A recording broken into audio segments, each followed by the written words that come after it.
Hi listeners, Jason here. Well, it's that time of year again where the team breaks for Christmas holidays. We hope you have enjoyed listening along to some amazing guests sharing from their considerable subject matter expertise. While there will be a 3-week hiatus from new episodes, we have you covered with 6 Christmas replay episodes. These are 6 of the most downloaded and popular episodes from 2022, including this one. If you haven't heard this episode yet, you're in for a treat. If you have already, it's probably worth a re-listen. Now, while I've got your attention, I'll be delivering a series of in-person workshops in London, Brisbane, Sydney and Melbourne in January and February. These sessions will help you to incorporate psychological health and safety into a holistic approach to workplace mental health that prevents harm, promotes flourishing, and responds to ill health. That's it for announcements. Now on to this special Christmas replay episode. From Flourish DX, this is the Psych Health and Safety Podcast. With workplace mental health becoming a safety prerogative, this is the source of information on psychological injury prevention and health promotion. Hi, and welcome to the Psych Health and Safety Podcast. My name is Jason Banshee, and I'm one of the hosts of the show. The aim of the podcast is to rapidly increase the knowledge and application of psychological health and safety in workplaces worldwide. To help with this, we have regular guests from around the world who are leading the way in this important area. But before I introduce our guest and topic for today, allow me to introduce my co-host, Joelle Mitchell. How are they, Joelle? I am tired of heat waves, Jason. They have been incessant this summer. I actually went and looked through the daily temperature records from December through until now, and it was close to 30 days in excess of 37 degrees in the last 3 months. Yeah, no, it's been really hot. I think we've had one day where it rained a little bit as well in that 2-month period. Yeah. So I was having a bit of a hay fever attack yesterday, and I was speaking to someone over Teams. It's February, it's not spring. But it's so dry. Yeah. And there was that storm as well that came through. So that always blows up all the pollen and stuff. And yeah. So, it's been ridiculously hot while our friends in the Northern Hemisphere are having very cold temperatures. We're definitely feeling global warming here in Perth. Yeah. And we've still got March to come as well, which in Perth tends to be the hottest month of the year. So yay. At least our aircon kind of works.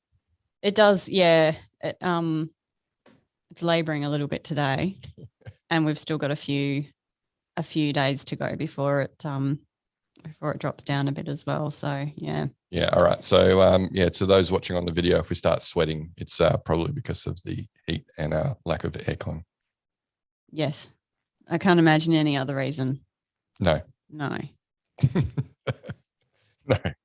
All right. Well, look, let's introduce our guest then, shall we? Yes. Okay. So this guest joined the New South Wales Police at the age of 19 and later switched to become a firefighter. After 11 years service, he moved to pastoral ministry for 20 years. Over the last 10 years, he's also served as an ambulance chaplain with his therapy dog, Wallace. He currently is conducting doctoral research at Charles Sturt University in partnership with the New South Wales Centre for Workplace Health and Safety around trauma and moral injury in first responders. Welcome to the podcast, Mark Layson. Yeah, hi Jason, hi Joelle. Thanks for having me. Yeah, now I've got to say, I think this is the first time we've had a chaplain on the show. Most of our listeners probably don't realise this, but I'm a PK myself, so my dad's a minister of religion. So going to be a really interesting conversation, I think, today. Mm. Yeah, hopefully there'll be lots more chaplains in the future. It's an interesting space to be in chaplaincy. It's been around for such a long time, but the level of research in it isn't fantastic. So doing a bit around that as well. Yeah, and look, we've featured, occupational health nurses, org psychs, obviously quite a bit, health and safety professionals. So good to get another discipline who is contributing to psychological health and safety. Yeah, it's a really interesting take on the wellbeing space. They're much more relational. That's the whole pastoral thing, is the relationship building and building of trust and walking alongside people as they go through stuff. Yeah, well, looking forward to exploring that with you today. Yeah. So before we get started, what podcasts do you enjoy? I really like revisionist history. So there's an episode in particular that I keep playing to everyone, Descend into the Particular. And it's a really interesting take on police shootings. So that's it's an episode that I keep going back to. He's really good at that. one of their sort of spin-offs as well, Against the Rules, Michael Lewis. It's really fascinating. It links into my work here, is about the removal or the descent of respect and authority for the referees in life, whether that be the person who referees the basketball game or decides whether or not an art work is real or fake, or whether it's about the person who decides what's appropriate grammar and the way to pronounce particular words and spell them, and why in modern society the referee is less and less considered valuable. That's really interesting. Another one which was really disturbing but really important was a short one on, it was called The Rise and Fall of Mars Hill, about a church in the United States where lots of this psychological health and safety stuff was just let to run rampant. And it's a real cautionary tale on how systems, even in supposedly the best meaning situations, can absolutely fall terribly. And it was disturbing but really important. Good. Some useful listening there for our listeners. The Rise and Fall of Mars Hill has been on my to listen to list for a while, so I might use this as an incentive to start listening to it. I hadn't heard of it before, but Had a few people recommend that to me. So, Mark, can you tell us about your professional career, please?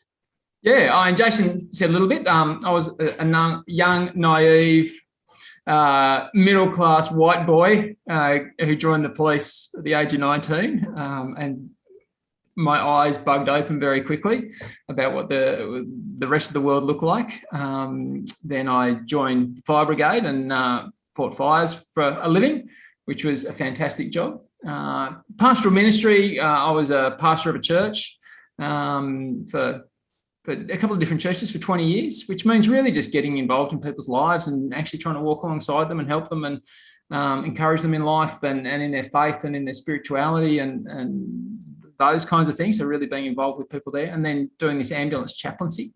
I sit on an ethics board for doing the pastoral role. So human research and ethics committees have a pastoral person on board. So I sit on doing that, and done some chaplaincy in aged care as well. But yeah, now into doing my research. Fantastic. And I can't continue this conversation until you tell us a little bit about your work with Wallace. Yeah, Wallace is my 4-year-old Labrador dog. He comes along with me in the ambulance service, and I was saying to Joelle before, it's fantastic. I walk into a room now with Wallace and everyone goes, "Hello, beautiful." And it's great for my ego until I realise it's actually about the dog. But he comes along with me. He begs for food, as good as he's a Labrador. He gets lots of pats, and he's a great conversation starter with people for me to be able to build a conversation and relationship and trust. And also you see the paramedics just having a bit of a rumble with him and just taking the heat out. And so many times people will say to me, "Oh, this is the best thing that's happened to me all day." And he knows at certain places people keep treats for him. So sometimes he'll take off because he knows where the treats are. I know exactly where to find him because he's with the treats. But he really takes the temperature down, gives people a bit of a psychological break for one, and also help build relationships. So he's fantastic to work with. See, I told you having a dog in our app would be a good thing. I agreed with you. Yeah, I know. No, so funny story, Mark, talking about Labradors. We thought it'd be funny because we have a chat bot that teaches people about positive psychology skills in our app. And people can choose the avatar, right? So have a range of sexes, ethnicities, and that sort of thing. And we thought it'd be funny if we had like a dog in there, and we're like, oh, if we've got a dog, I guess we've got to have a cat in there too to keep the cat people happy. But our graphic designer chose this really beautiful Labrador as the chat avatar, and so maybe we should call it Wallace when people choose the Labrador. That would be pretty cool. If Mark agrees to allow us to, he might have to review the platform first. Yeah. But so funny. Like it's about breaking down barriers, right? And if a dog's the way to do it, then that's great. Yeah, and I do have this hunch as well. Dogs are known for their loyalty, and as I think along these moral injury and betrayal things that we'll talk about, there's something to be said about a dog's loyalty, I think, as well. You know where you stand quite often. Yeah, that's right. If someone's got better snacks than you, then they lose their loyalty pretty quickly, don't they? So, but at least they're predictable. So they are. I've not heard of many dogs who become backstabbers. So yeah. So look, onto your research then, Mark, because that's consuming a lot of your life at the moment, no doubt. So you're doing your PhD at Charles Sturt University. Can you share your area of research that you're focusing in on? Yeah, look, it started with the concept of moral injury, which sits around the world of post-traumatic stress disorder, PTSD. It's a different way of looking at that. As I've been digging, there's actually lots of different models that talk about this moral aspect of what's going on with trauma exposure and organisational stresses and those things, different things called moral distress and perceived injustice, or even just a great one, being screwed by the organisation. And everyone kind of gets it when you talk about that. So I'm really interested in looking at the way that the moral, relational and spiritual context involves with our trauma exposure and distress that arises from it. That's one of the things about moral injury as well. It's saying there's something deeper than just the cognitive processes that are going on when you feel betrayed, when the things you feel and believe about the way the world should be, the person that you think you are, when you think perhaps I've compromised myself and I've acted against my moral code. And I don't know if I can express what my moral code is, but it's something deep down hurts. And what that looks like to explore. So a holistic response to that, a psychosocial, spiritual model is what I'm trying to build that takes account of all the stuff that we know and incorporate this more existential, spiritual and religious factor. Yeah, I find it a really fascinating area, right? Because we've had people come on and talk about vicarious trauma, PTSD, that sort of thing. But moral injury is different again, right? So how does moral injury relate to responses to trauma? Yeah, it's really important. First of all, they're not mutually exclusive. They certainly overlap. The point of those overlap is not 100% certain in people's minds yet, and we're still just trying to work that out. It's a pretty new field of study, but saying that they're not mutually exclusive is really important, and they do affect each other, trauma exposure in the way that we understand PTSD and those other reactions as well. But it's unlike PTSD particularly in a few different ways. One of the things with trauma, and particularly if there's a diagnosis of PTSD, there has to be an objective criterion, a traumatic event that you witnessed, or a death or a physical violence or sexual assault or being a victim of it. And that's much more objective. When we're talking about moral injury, there is an element of the more subjective and personal and deeper element of it. So we talk about potentially morally injurious events. We both attend a motor vehicle accident where someone is killed. We've objectively been exposed to trauma. But the things that we take away from that, whether or not they've crossed my moral code or yours, or the things that I feel that I've done that weren't according to my code, they can be quite different. So there's a bit more of the subjective element to it. And so PTSD requires that traumatic event before it's a kind of a gateway into the other parts of a diagnosis, where moral injury, it requires some sense of betrayal or self-compromise rather than trauma per se. I think what is really interesting is the interplay between that trauma and the betrayal is where the really interesting space is. But PTSD is more about that fear and danger response as well. It triggers that hypervigilance. So you're ready on response. I know I had someone I was caring for in one particular situation and had trauma in his childhood. And he didn't like me because I'm a tall male, I'm 6'5", and he took an instant dislike to me. He saw me and said, "I'm never going to talk to you." And eventually, actually with Wallace, we broke down some barriers, and he sort of apologised to me and said, "Look, I hope you can understand where I'm coming from." Okay, yeah, I can. And, I want you to take it at your pace, talk to him. The next day, he had a very minor accident, and his entire trauma response was there. He was swearing, he was threatening people, he was just from the tiniest amount, he completely triggered. So that danger and fear response is hardwired, whereas moral injury, it's more about guilt and shame, and also about outrage as well, when you feel you've been done an injustice by other people. So in some ways, people with PTSD, the world is not safe. For moral injury, the world is not fair. PTSD is very much about the present and the future, the danger.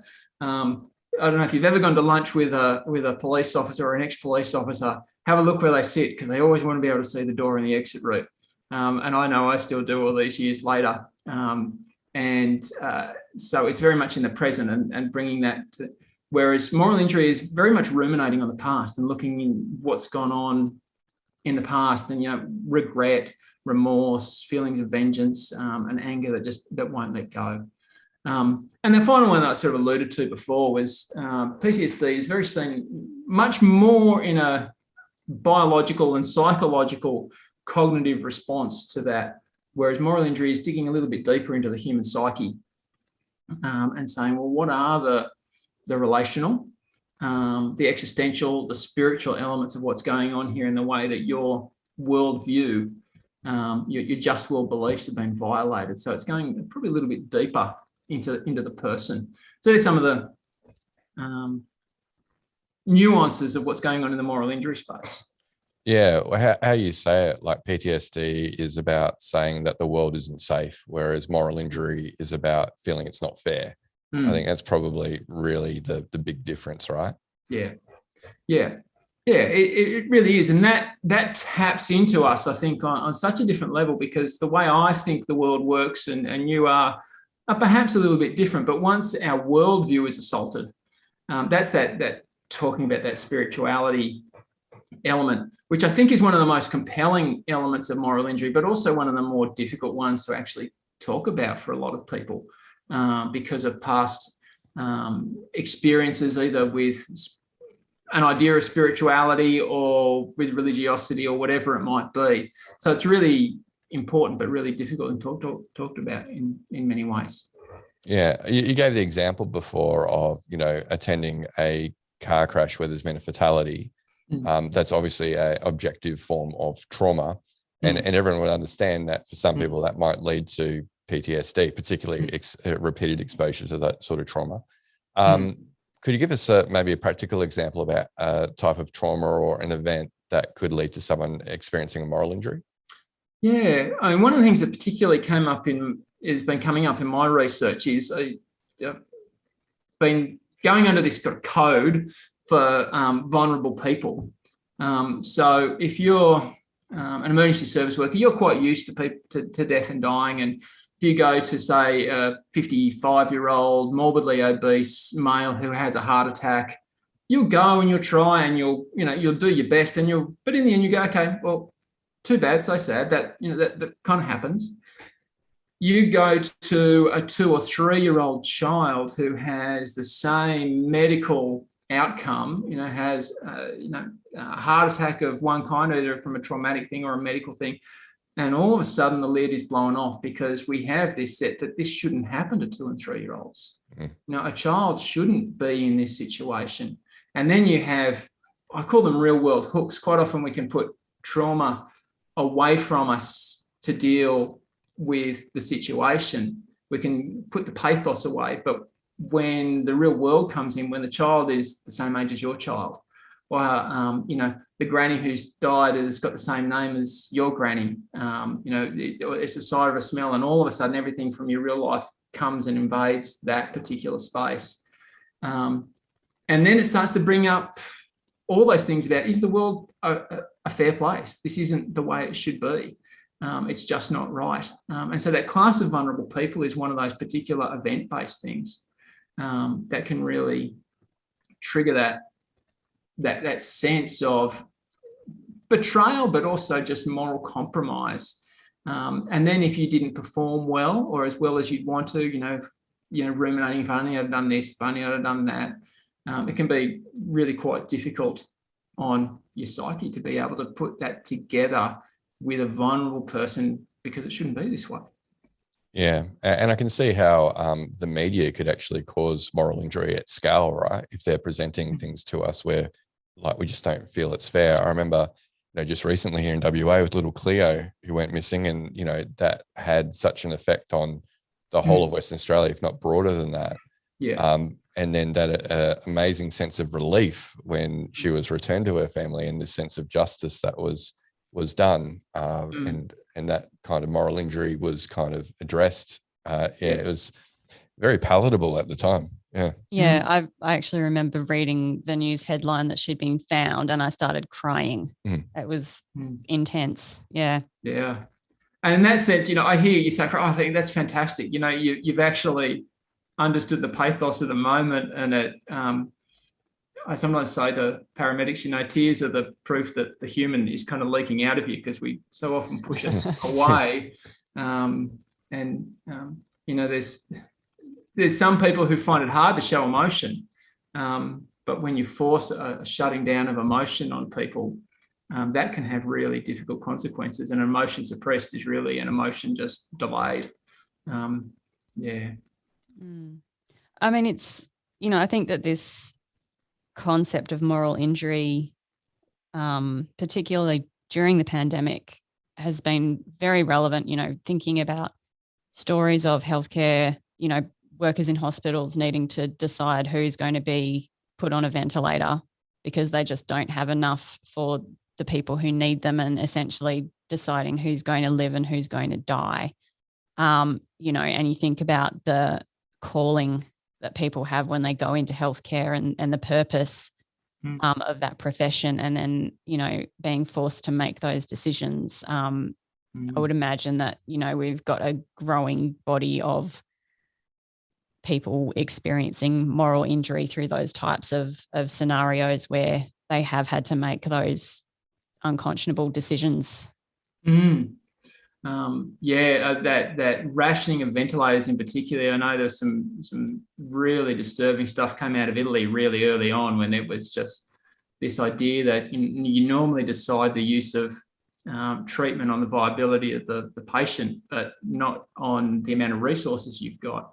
But it's also those other elements that sit in there as well, where someone is dying and you're denying their loved one to come and sit with them. And that has really grated on healthcare workers as well. And I know, working in aged care, seeing the emotional cost on the elderly residents there when they can't see their people, and you just feel terrible. They're touching through a glass or something like that.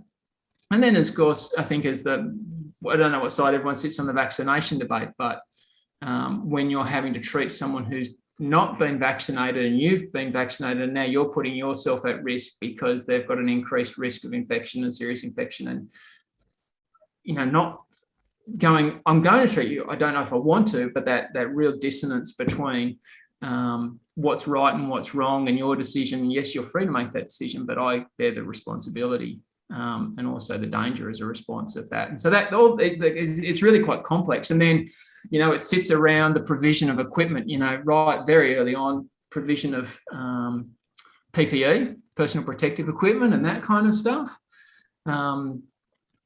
When that's not there, and the workload, that's the excessive workload that's gone on top of it, so it becomes layers on top of layers on top of layers, on top of exhaustion and all physical exhaustion as well. So it's the research on moral injury has just exploded over the last couple of years. It's been really interesting to see.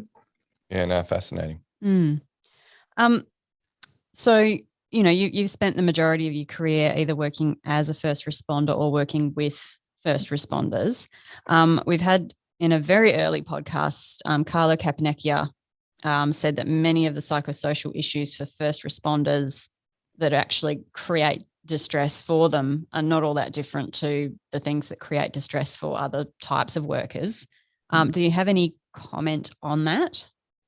Yeah, look, I think I really agree with that. I did go back and listen to Carlo because I know some of his work, and I think the way he set up the difference between context and content. Part of the reason I got into doing moral injury stuff is I'm sitting alongside these paramedics who have had these experiences and thinking, actually, what you're saying is not that much different to what other people have. It's just in starker relief. And so a lot of that, and I'll talk about it in a little while, a lot of the things that they feel and that really grate on them are not that dissimilar to what would be psychosocial risks in other workplaces as well. It's just that trauma seems to up the ante quite considerably. And that's perhaps it's not just the context or the content, it's the interplay between those particular things that are really, really important. You know, those organizational context things, the way you're treated by an organization. You know, one of the people, you know, I try and work with, you know, I risked my life and this is the way they treat me. It shows you a little bit of that interplay between them. It ups your expectation. It ups the requirement for loyalty, I think. There's some really interesting research on the way soldiers react to each other after the heat of battle. And there's quite a strong love bond that formulates between them. And quite often that bond is even stronger than they have with their spouse. It's not a sexual relationship. It's stronger than that. It's forged in the heat of battle. And I think, and I see it in the first responders I've been speaking with in my research as well, this love bond. You know, you've been to these particular events and you have a heightened need for and sense of relationship, and it's really relationship that builds the possibility for betrayal. You know, it's always a two-edged sword relationship. The stronger your relationship, the more you open yourself up to hurt from it as well. So, I mean, for this group of workers, what would you say are some of the more significant psychosocial risks then in that context? Yeah, look, I think trauma does fit into it, and it's one of the elements of psychological risk. And I think I've been looking more into the New South Wales Code of Practice in particular, but that trauma exposure is part of it. You know, for first responders, you also get shift work, and shift work does a number of different things. It really affects your sleep. And, you know, if you're not sleeping well, you're not being well. And that's one of the first questions I'll ask people, you know, how are you sleeping? Because that has such a, you know, we all know has such a large impact. So that in itself becomes a risk. And then because of shift work as well, diet. I remember we used to work 7 night shifts straight when I was first in the police, and we'd knock off at 7 a.m. on a Thursday morning. We'd all go to the pub for a beer. Beer and bacon and egg rolls at 7 a.m. in the morning, but that's what your body was saying was cool. And watch the city go to work as you have a strange meal and waking up not knowing what meal to eat, and just grabbing stuff in between or starting your meal and then a call comes. So, you know, you miss out on that. You miss out on exercise just because you're so dog tired. And so all those physical elements. And you've got the organisational stresses. And I think this is the sense of betrayal and organisational justice and those things. This is really super important that we perhaps have missed in the first responder context, because trauma is so kind of like sexy. It's just there in your face and you can see it. And well, trauma's there, so there's a causal link between trauma exposure, but the betrayal sense becomes, I think, the thing that is working with trauma exposure, but we miss it. And so those little things like, say, the lack of recognition or reward for what you do, that can be one of those things that can be a real risk factor for people. And that was a real surprise in the research I was doing about awarding a medal. I don't know, do you want to go down that little rabbit hole a little bit, or? Sure. Yeah, I mean, we spoke about this when scoping out this podcast, this whole idea of reward and recognition. It's an interesting one. I'm just like, I'm sort of seeing a lot of ties there with, you know, the concept of psychological contract, I think. And when you're talking about organizational betrayal, that's sort of what that makes me think of, is that psychological contract where, you know, you're going to these great lengths for this organization and you expect a certain response or a certain type of treatment from that employer as, you know, appropriate compensation, not necessarily financial, but other types of compensation. And when it fails to manifest, then you do feel that sense of betrayal that, well, I where's the balance? Where's the fairness there? Mm. And sometimes I think you're so right. It's that unwritten contract that is the one that is the most hurtful when it gets broken. You know, if I work really hard in this job, if I do this, then I'll get my transfer or I'll get my promotion. And you work really hard and then someone else gets the transfer. And you go, but hang on, that's not what I was expecting. And the organisation doesn't see it or know it. So there's both. We've got to delve the subjective element of it, but also understand the objective things like that Michael Lewis against the rules. What is an independent arbiter got to say about this, and how do we balance those? How do we help an organisation to be sensitive? How do we help an individual to understand that context as well? And that communication piece is super important. But I mean, the medal ones is really interesting because the way as paramilitary organisations, you know, your police and fire and ambulance, they'll get medals for particular things. I was struck. I was at a really serious, very famous incident afterwards in Sydney, and I was speaking to one of the people there, and I said, "Oh, this must have been really significant for you tonight." I went, "No, not really." He said, "Last week when I was on the top of a cliff with 5 really seriously injured people in a car, and it was unstable, and it was really clinically difficult." He said, that was a bad one. And so we tend to recognise the things that make the news, and not the things that happen behind the scenes. Or, you know, and another person talking about they were involved in one of the major bushfire disasters that happened over the last few years. And they worked for 12 days straight, and they recovered bodies, you know, from bushfire, burnt houses. So it's not a nice job. 13 bodies they recovered in those days. And then they decided who they're going to give medals to. And they said, well, people who have served for 14 days in a row will get a medal. So he missed out. Now, not that he was doing it for the medal, but then there's something that really grates you about, I've done this work, but the guy sitting in the air-conditioned office doing rosters, which is really important, gets a medal. There's something that's not right here. And people feel sometimes quite a deal of shame, but they're being publicly recognised for the most terrifying day of their life. We give medals, as one participant said, you know, we give medals not for the person who receives them, but for the person who's putting it on their chest, to make them feel good about recognising you. And I think medals are really important and great. Perhaps we can look at the way in which we do that better. Yeah, it's something that we've spoken about a number of times, I think, on the podcast. When you bring in a control, like, say, a reward and recognition program, then you have to be aware that you might be bringing in another hazard. And so what you're saying is that there's this sense of unfairness when that is brought in poorly or incorrectly, which can then lead to a moral injury, perhaps. Yeah.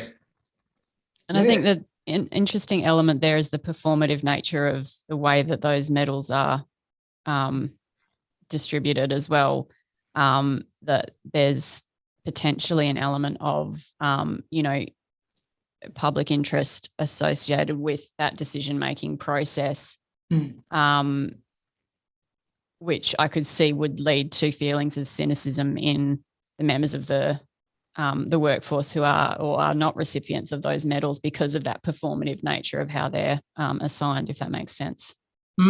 Yeah, and quite often on arbitrary criteria, arbitrary performance criteria, like that, how many days until you've served until you've got the particular medal. And, you know, also when it sits and you might be being investigated for the matter for which you're getting a medal. You know, you hear people, you know, they're investigating. It was a really serious incident, a first of its kind. It's really deep in terms of its clinical importance. You never actually get to have your say clinically. And then they say, oh, you did such a good, let's give you a medal. But they've never actually asked you what happened and gone on third-party reports, and don't allow, it's not a person-centered model where you go, you tell us and we want to reward you what's according.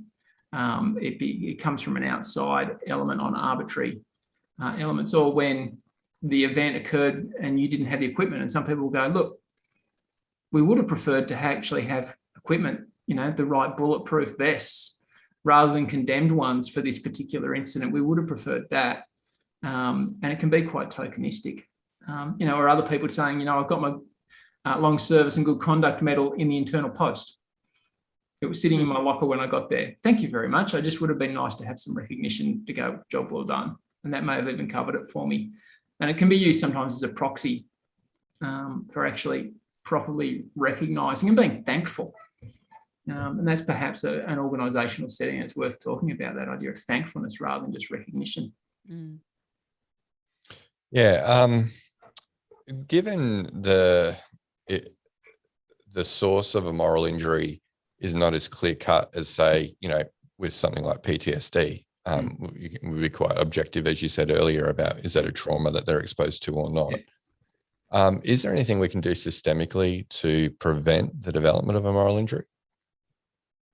Yeah, look, I think there is. I think one of the things that's possibly good about moral injury compared to PTSD is trauma exposure is written into the job description of police, fire, ambulance, and emergency medical people. Now, that's what your job actually is, but betrayal isn't. There's nowhere in the contract your organisation is going to betray you and backstab you and treat you poorly. And so it is a risk that we can mitigate, I think. And so what I'm really trying to do in mine is the idea of betrayal is quite amorphous, really. It's betrayal, what does that even mean? So I'm trying to find particular trigger events that are common for particular people and be able to, okay, well, how can we then organisationally try and change those? And I think you can actually do some great organisational change. And perhaps the difficult thing with it is it's not just putting in an app or giving some cupcakes. It's actually deep cultural change in the C-suite of organisations, and the way that they think about things and the way that they look, particularly in the management structure. And if I was to go, the first place I was to go, it would be the way in which we help our managers be leaders. And to be people who understand people and build a much more relational model. Yes, with authority in those particular situations, but authority to be in a relationship that lifts up rather than pushes down. And so, yeah, there are some particular things. And I think when you look at the things that can cause that, like as you look at what the things that people are saying are causing them distress, I could go to a particular thing that causes distress. Charles Sturt University did some research. Russell Robertson and his team did some research about what was causing distress in first responders during COVID. Now, you might think that watching people drown in their own bodily fluids and being able to prevent people from seeing their dying relatives might be top of the list. Not according to this. The top 5 things were the extra workload that they had. Just the rapidly changing work environment, but then there was the insufficient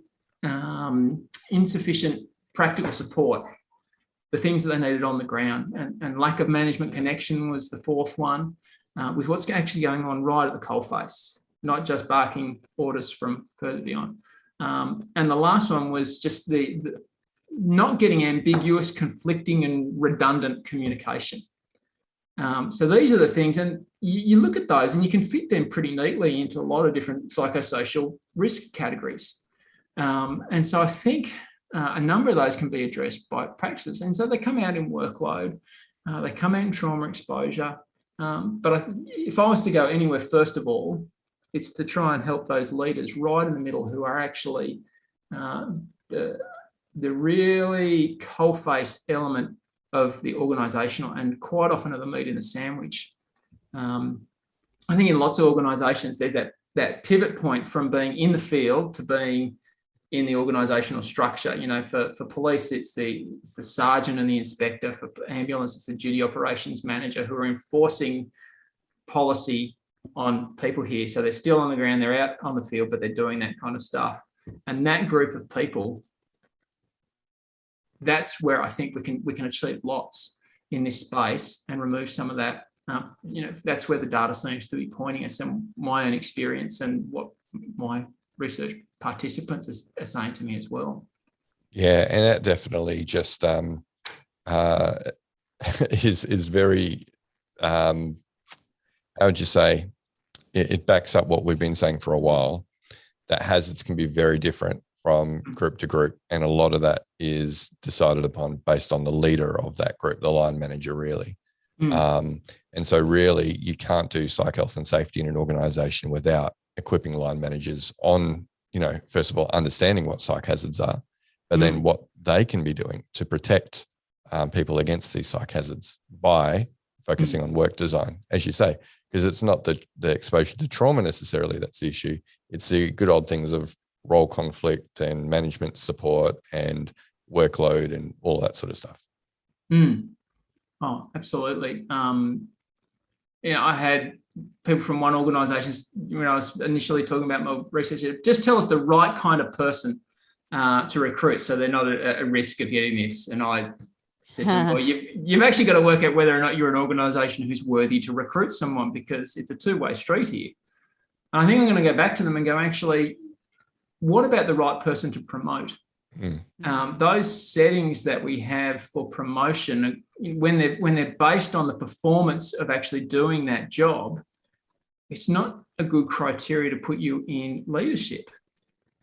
Leadership is a different kind of role. Clinical, you need enough respect from people to be a leader of them. You can't be clinically terrible, say in an ambulance setting, and expect to have the respect of the truth. But you don't have to be the best clinical operator to be a good leader. It's that not all the top world champion soccer players or football players make good coaches. It's a different set of criteria, and that interpersonal stuff. I think a question should be, what's your modus operandi for reconciling interpersonal relationships, and when is a time that you've done it in the workplace? Reconciling relationships is such an important element on this, and that involves all the good communication skills. And so it's selecting, recruiting, and then I think ongoing mentoring. And imagine if all the money we spent on cupcakes we put on mentoring our leaders and enabling them to do that, would be money better spent, I think. Yeah, and what you're talking about is something that's not just unique to first responders, leaders getting promoted based on technical competence rather than actual leadership competence. Yeah. But I think there's examples of that in probably every industry. Education is a really good example, right? You get teachers who've been a teacher for 20 years and then all of a sudden they're responsible for a $15, $20 million budget, 2,000 students, all of the stakeholder relationships. It's a very different job to being a teacher, but we recruit based on, experience being a teacher and educator. So yeah, I totally agree. Finding the right people with the right attributes, not expecting them to have it from the outset either. So ongoing training and mentoring is so important in those roles. Yeah. That idea of, I know there's been some research in this space about, the dark personality traits, can be quite prevalent in leaders, and they can be quite good at actually getting that place. A narcissist can be very good at putting themselves forward for promotion, but they don't necessarily make a good thing. And yeah, you end up with that, the classic old Peter principle.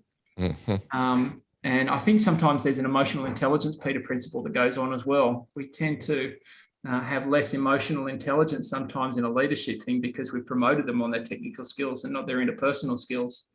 And they can gravitate towards the top of an organisation. So yeah, look, I think that is really important. And that filters into other things like your organisational justice settings. The way in which we try and deal with when we do the wrong thing, or we stray from the particular codes of practice that we need in our work, our clinical interventions as an ambulance officer, or our ethical code as police. What do we do when people breach that? And if you've got people who are trying to find a technical solution to that, trying to find, okay, what's the bullet point in the code of ethics that was broken and by whom, and how do we punish them? And this is this Sidney Dekker idea of, larger organisational justice settings going on. Because quite often when you put it into that trauma setting and you feel you've done the wrong thing and it's led possibly to the death of someone or a serious injury or wrongful imprisonment, how do you then deal with a person? Because unless you say, well, look, they came in with malicious intent to do the wrong thing, for some reason they thought it was the right thing to do.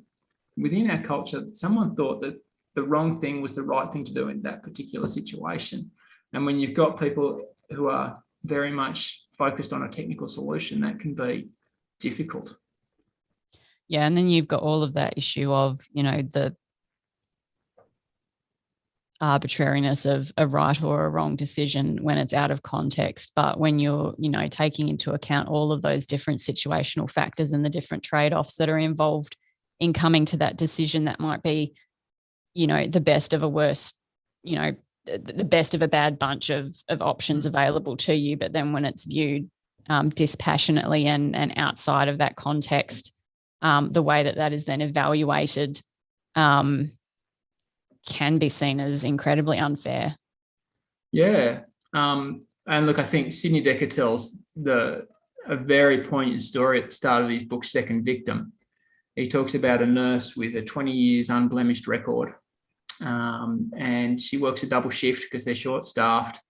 And then they say, can you come back the next morning? So she goes home and gets 6 hours sleep, comes home, comes back fatigued. And then they had a procedure at this particular hospital where the nurses do the first doses of medication before the doctors come in, on the paediatricians come in, because they can, get an extra 9 holes of golf in before so the nurses start up. But unfortunately, 2 different doses can be used in the same thing. They sit right near each other within the wrong dose is given and the child dies. There you've got your first victim, that the child and their family as they suffer this. But then this nurse tells the story, is immediately stood down and deregistered and then sacked, and then an incredibly onerous set of conditions put back on them to get back in. And she suicides. There's got to be some kind of better way to actually, rather than just hang it around the noose, the noose around the person who's lowest in the food chain, that we can actually get away with. And actually deal with those particular things and start treating things as much more systemic rather than going to those things. And there are deliberately malicious things that go on within organisations, and we need to deal with that. But it doesn't make it a safer place to have your organisational justice setting being a retributive setting where we're going to put it on file. And I'm seeing some really good work in that space. The unit I'm at do that quite well, actually. They try and do a systems thinking thing in a really in that crossover between aeronautical and medical, and going, this is really high risk in lots of different ways, and the best way to deal with it is to take a bigger picture than just find out the person who breached the one bullet point. Yeah, and that's really where that whole sort of piece of work on ergonomics and human factors interacts then with that organisational justice as well, and has such an important role to play there. Yeah, and it cascades down as well, because once you feel you've been unfairly treated, you are much more likely to go into more deviant workplace behaviours and go, well, why should I do this? Yeah, and the undermining and all of that goes on then as well. Yeah. And that's one of the things of moral injury, is it really tries to look at character and behaviour and how it spirals down. And when you see in a worker who goes, why would I wear my protective equipment? Sometimes it sits further back up because things that they feel there's been injustice. Why do I have to play my part anymore? And that's not to excuse not wearing the right equipment, but it can certainly help you understand it, address it a bit further up the line. And, I wonder how many of the malpractice and, poor behaviour and either corrupt behaviour, it comes down to a sense of entitlement because, well, they screwed me over. Why should I do the right thing down the road? So, it really does cascade. And then you're in much more serious trouble once you've done something like that. Yeah, or the alternative is you get that malicious compliance aspect where they're literally working to rule regardless of context. Yeah. And that really does breach the, I think grace-based behaviours are the things that really help you to be able to do it. And what I'm big on in speaking to people is actually understanding your moral code. If you talk about my moral code has been broken, I mean, how many of us really genuinely sit down and go, this is what I believe about the world, my place in it, my purpose, my identity, why I want to do my job, the kind of person I am on my best day. We don't do that. And I do that with some people now. And I say, well, why don't you work that out? And I ask, well, how much would you be willing to sell that for? And, I don't know if you can put a price on who you are and your soul and what you believe about the world. But so often what we do is we end up not selling it, but giving it away to the person that we hate. We go, well, I'm going to compromise my own moral framework because you've done me over. Rather than go, let me revisit that. Let me draw back on that and be able to work out how I can keep who I am and not go down that road. Because I think also suffering and those things can be great points of growth. And that idea of post-traumatic growth is really, really important for us to think about. Because I hate the idea that you've been exposed to trauma or betrayal and, well, then you're stuffed for the rest of your life. There's possibilities to grow from this as well, but it takes work. It takes deliberateness. Is deliberateness a word? It can be a word. Being deliberate. I came up with a word yesterday that was very similar, actually. Yeah, you came up with a couple of words. Directness. Well, directness is a word. Yeah, no. Yeah. It's the context. Sorry, mate. Yeah, no, but it's actually probably a good segue there, Mark, because you mentioned earlier before that spirituality is both the most compelling and most difficult thing to talk about. Why do you think that is? Yeah, look, I think spirituality, not just in the Western world, but all around, have a grounding historically in different religions. You look back in Australia in 1921 and 96% of people identified as Christian. There was 0.35% of people said they had no religion. And it was really quite associated with that. Spirituality, just because it was associated with it, doesn't mean it's the same thing as religiosity. And I think we can quite often put the two in the same basket and see this is a division that we don't want to go into in our workplace. Lots of people, I say with such a heavy heart, have got such a bad experience with different religions because, what we've seen over the last few years and the things that have been revealed, and say with great sorrow that churches and Christian organisations have really bruised and bent people out of shape. And people don't want anything to do with it. And so it can be really difficult because it can automatically go, spiritual, religious, I don't want anything to do with it. Or it can be that sort of far out kind of thing, or that not quite esoteric, but that element of, if I get my $250 Lorna Jane pants and roll out my yoga mat and get a decaf chai latte and I've done my spirituality for the day. It can be quite specious in many kind of ways. But Mark, funny story on that. We were working with a client over in the United States, and they saw that spirituality was one of the character strength dimensions measured by the VIA character strength survey, which we've got integrated into our platform. They're like, no, we can't ask questions on religion. I'm like, no, this is about spirituality. And they're like, no, but it's the same thing. I'm like, no, it's not. As you're saying, spirituality is more around meaning and purpose and your core values and that sort of thing, whereas religion is different. So maybe you can articulate it a bit better for me. What do you see as being the core difference between spirituality and religion? Religiosity is much more codified and nameable. You fit into the Christian religion or the Buddhist religion, and you have certain practices that you do and certain doctrinal beliefs that you've got to ascribe to that particular thing. Spirituality, I'll use probably the only actual definition that I'm going to use today because I was thinking about this. Within the aged care sector and palliative care, this is really important because when you're dealing at end-of-life issues, this is really, really important. People start to question life. But they came out with a consensus definition a few years ago, and it's got three kind of particular elements, but it says spirituality, I'm reading this one now, is a dynamic and intrinsic aspect of humanity through which persons seek ultimate meaning, purpose, and transcendence. So that idea of seeking something bigger than themselves. They experience it, the second element of it, in their relationship to themselves, to their family, to others, to the community, to nature, to the significant, the sacred. And then it's expressed through your beliefs and values and your traditions and your practices. So, some people might find, going camping in the wilderness for a couple of days, that is something where they connect with something bigger than themselves, and it helps them reorient themselves and center themselves. That's a form of spirituality. Going to the footy. It's nothing that Joel would never do that, but people see that as a religion, right? Because like you say, it's they're contributing something bigger than themselves as a team and a club, and then people are experiencing it, and they're getting their beer and their meat pie at halftime, and it's part of the experience, the spiritual experience. I feel like you're really. There's some religion elements to that too, because I feel like you're really detracting from this conversation right now, Jason. All right, I'll go. I'll leave the room. No, look, in some ways I do actually think, in lots of places people will admit, the two biggest religions here are, Christianity and football is more important.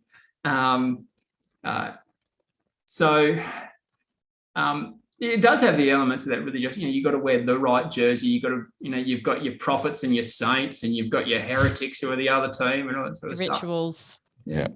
But one of the interesting things I think with that spirituality, with those three things, the way you seek the meaning, the way you experience it, and the way you express it, when you look at the way we think about what morality is as well, it's, and Brett Litz, who's one of the guys who was one of the first people to really do moral injury work, he'll talk about it being, those social rules for behaviour, and it's your fundamental assumptions about how things should work. How the world should work. You go back to the 2-year-old who's had a cardiac arrest. The world shouldn't be like that. My assumptions are like that. And in that sense, spirituality, I think, has less to do with just meditation and mindfulness or going to church or going to the mosque or anything like that. It's got to do with the way we interact with our world. And a really switched on spiritual person is a kind person, is a gracious person who has been able to center themselves on who they are and what they believe, and they're going to work for good in the world. And spirituality is something that I think we all are. And we all have an element to us where we find our sense of deeper meaning. And there's lots of atheist writers now writing about it as well. So Sam Harris wrote a few years ago about trying to find spirituality without religion. Having said that, spirituality and religion do overlap. A large part of my spiritual identity has to do with my religious expression as well. But I want that to be me doing good in the world, not me just assenting to a whole bunch of lines of a creed or something like that. To be able to go, the way I act in the world is a much bigger proof of my spiritual richness than whether or not I assent to lines on a creed. And I think we all have that, and so many first responders in my context, they come in with a real desire to do something good, to do something positive in the world. But at the point at which they join and which they're acting on this impulse to do something good, they never get the opportunity to really sit with what it is that they believe and where they go, and then how they can maintain that, not let the acid of trauma and betrayal lead them down a bad path, but how I can keep coming back and revisiting who I am, what I stand for, and keep being that. And sometimes there'd be the recognition that actually to be this, I can't work in this organisation anymore. And that's possibly a point. Or to go to work in this organisation, I'm going to keep doing the things that I do, and I'll perhaps draw a line around it. So I encourage some people, if it's about doing good and you think you're limited in the good you can do within this organisation, find another outlet for it, and join a group within the community in which you can do your good deeds as well. Do the things you've got to do here, be the great clinician, the great police officer, the great firefighter, but draw a line around it and be able to do your good there so that you don't get changed and destroyed and give away that which you treasure so much to someone who has betrayed you for nothing. Don't give it away. Yeah, like you say, you can be paid enough to give away like the essence of yourself, right? So, that's why we should also be thinking very carefully about who employs us and who we choose to give our time, our valuable time to. So thinking about moral injury outside of first responders or the military, in terms of a workplace context, what do you think is the way ahead for organisations? Yeah, I think firstly, the step is to recognise its existence, and that it's a concept that relies on this sense of betrayal. And the military and emergency services, it's really important, but it actually happens within these organisations, and understand what it is. There's some people working out of ANU who have started to do some good work using some of these scales on moral injury and going, well, actually, we are seeing this in civilian populations, and to understand what it looks like and how it might be caused in an organisation. And I think perhaps we need a better taxonomy, if you will, of what moral injury is. And I'm starting to call it moral injuries because I think it's a dimensional thing. You know, there's perhaps a little bit different from committing deliberately or overtly committing a war crime where you kill someone to I witnessed my co-worker not get the promotion they deserve. Now, they both carry a certain gravitas to it. And so perhaps finding a dimensional model is going to be really important to us. But examining those things, and what I think moral injury does for this psychosocial risk stuff is actually puts a gravitas, a human gravitas to what's going on. You know, we say bullying. Okay, someone's mean to me that is a complete stranger, but actually we've got a social contract in a relationship here where I do this work for you and you pay me, but I also offer you loyalty and you offer me justice, not just a paycheck, and that we've got a social contract going on here. And when you act outside of that, even if it's a subjective one, then you've got to deal with that. And so I think this moral injury has got lots to say into this psychosocial risk space on the gravitas that's involved with bullying and overwork and lack of communication and no recognition and all those different things. So I think it needs to be incorporated within it and a better understanding of what it looks like in those different places, and then trying to change the things that we actually do, because I don't think it just sits in these situations like emergency services, this high risk thing. I think we all have high risk work. You know, we go to our employer to give us things so that we can feed and clothe our children and our loved ones, and so that we can eat and do all those it's very high risk. If we lose our job and that connection and that's for, you know, it actually has significant high risk stuff for the way that we live and experience our world. So I think understanding it, getting a better taxonomy of it, and then trying to address the specific things within cultures and practices of organisations more generally. So, Mark, one of the questions that we ask all of the guests on the podcast is, given that you work in the world of workplace mental health, and you have been doing for some time, and obviously you're going to be continuing that. Hopefully you just don't do a PhD and quit, but you continue on that great journey. What are your hopes for the future of workplace mental health? Yeah, well, I hope it gets better.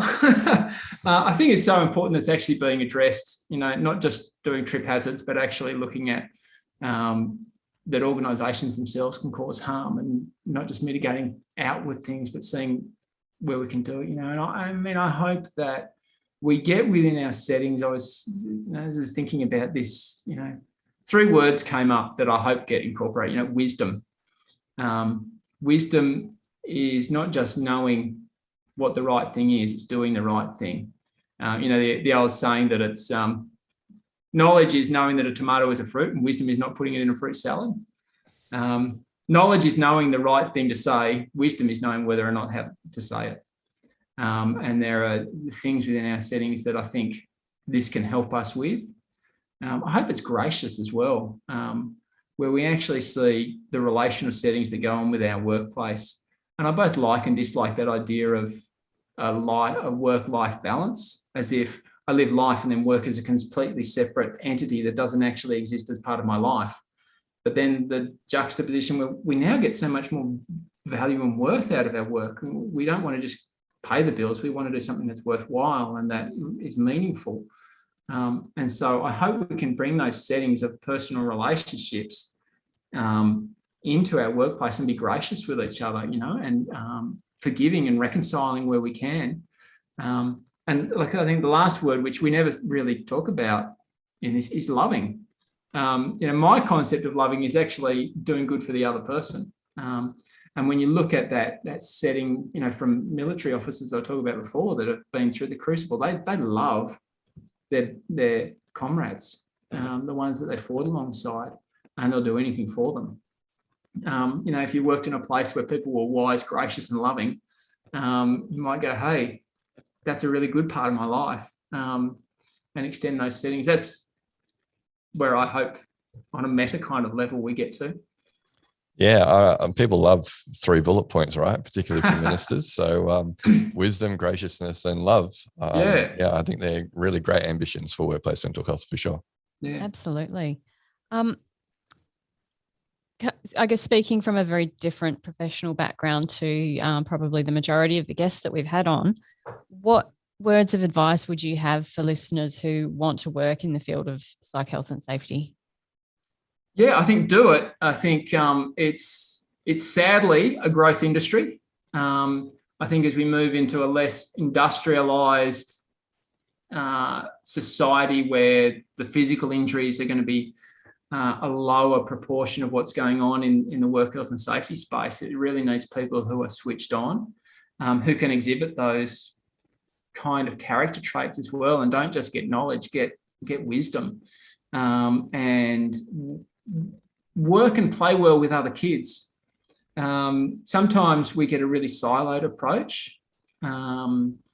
We get a siloed approach where we have our work health and safety people in this department, we have our staff wellbeing in the next corridor, but we really are kind of competing against them for resources. And then even within the wellbeing space, you have the different professionals actually competing against each other rather than working alongside each other. And work out how to use, I think, interdisciplinary methods. In our space, when it works well, we have psychologists and chaplains and peer supporters and health coaches all working together for a goal together. And I think there's lots of questions it brings up, but yeah, work and play well with other kids from different settings, and use the skills that you acquire to the utmost of your ability to do it, because we need people who are really switched on and who are really caring for the people that they are working with and for. Yeah, collaboration is one of the key messages that that keeps coming through in this space. That it really does take that multidisciplinary approach to be able to do it properly. So that's a really important message. Well, Mark, it's been a fascinating discussion, definitely a completely new topic that we have not covered yet in almost 80 episodes of the show. So thank you so much for coming along and sharing from your tremendous amount of experience. Oh, thank you for having me. I'm really enjoying catching up on your podcast. I've been a late comer to them, but I'm really, really enjoying them. So more power to you guys, and thanks for having me on. No, thanks, Mark. We'll have to get you when you finish up your PhD, and you can let us know all about how it went. Yeah, absolutely. Love to. Yeah, amazing. All right. Well, thanks, Mark, again. And that brings us to the end of the show, listeners. So don't forget, we do video these when we record with our guests. So you'll be able to catch that on the Flourish DX YouTube channel if you like. We'll also be pulling out some of the best clips out of this talk with Mark today and putting it on the Flourish DX LinkedIn page. So follow along there if you want to see some highlights from all of our shows. Joel and I are very active on LinkedIn, so feel free to reach out to us as well. We won't bite. And that is it. So we will catch you next episode. You've been listening to the Psych Health and Safety Podcast. To stay up to date with the latest on psychological injury prevention, follow Flourish DX on LinkedIn and subscribe to the Psych Health and Safety Podcast at www.psychhealthandsafety.com.